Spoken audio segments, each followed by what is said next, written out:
Three cities, one newspaper, five headlines. Vehicle registration up by 31.5% in 9 months. Arrival of electric buses delayed in city. 30 of 40 traffic light points are smart, thieves smarter. 15, not 5, lots in LED screen mess. And 1000 street vendors closer to BIS-friendly zones.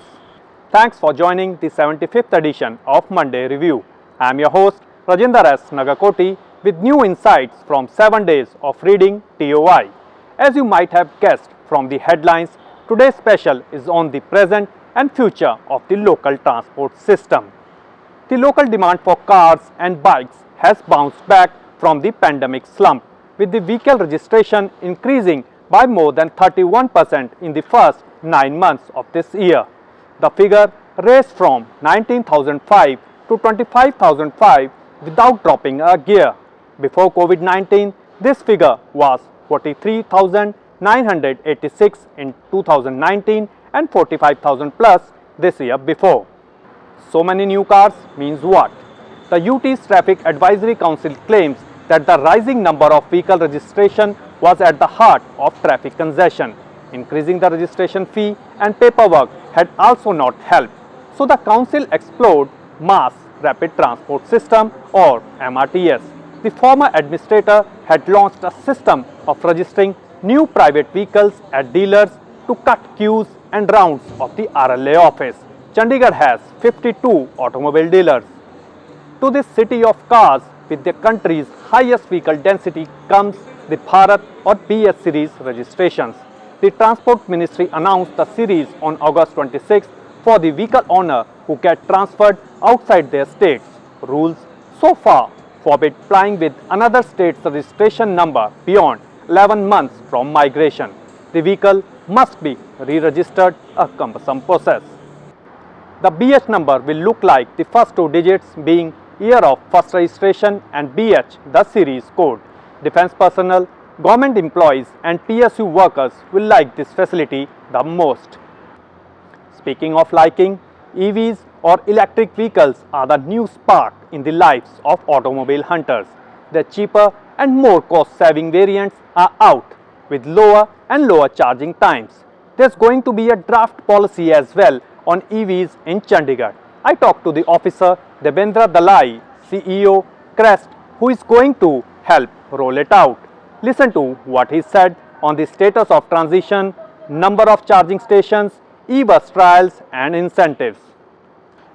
We already had a round of discussion and we have already finalized the draft policy, and during the last meeting held we have formed a committee here. Those will go into the details of the recommendations made in the policy. There are many electric vehicle charging stations in the different markets of the city. What is the way ahead? How UP is going ahead with these electric vehicle charging stations? Yes. Last year under FAME 1 sanction, Chandigarh has already installed few charging stations around Sukna Lake, Sector 8, Sector 9 Market, Mani Majra and all. Those are all slow charging stations, and we are in dialogue with the PSUs those who have been authorized. So soon we are going to finalize the tariff that they are going to charge from the public and the revenue they are going to share with the landowners. Recently the UT completed the trial run of its first electric bus. Yes. When we can see electric buses on city roads? One prototype e-bus is already received last month. It has successfully run on Chandigarh street. 19 more buses is likely to be received by end of November. That will make it 20, and 20 more by end of December. Maybe by next year another 40. So in all 80 will be there by end of 2022. But Chandigarh has got around 350 odd diesel buses, and we have planned to, in a phased manner, we are going to replace it with all buses. What kind of benefits UT residents can expect in the first e-vehicle policy of the Chandigarh administration? It will be little bit early for me to comment on this issue, but let me make it very clear that we have got many things in store in the policy.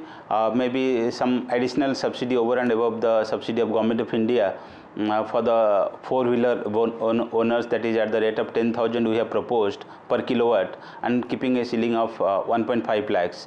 And earlier we thought that we'll keep a capping on 15 lakhs, cost of the vehicle should be 15 lakhs, but now we want to keep it open beyond 15 lakhs also. Intrigued, my colleague Balish Ahuja and I looked around at the automobile dealers to know how they look at the business. They say the EV owners keep recovering their cost while fuel car owners keep leaking money even years after purchase.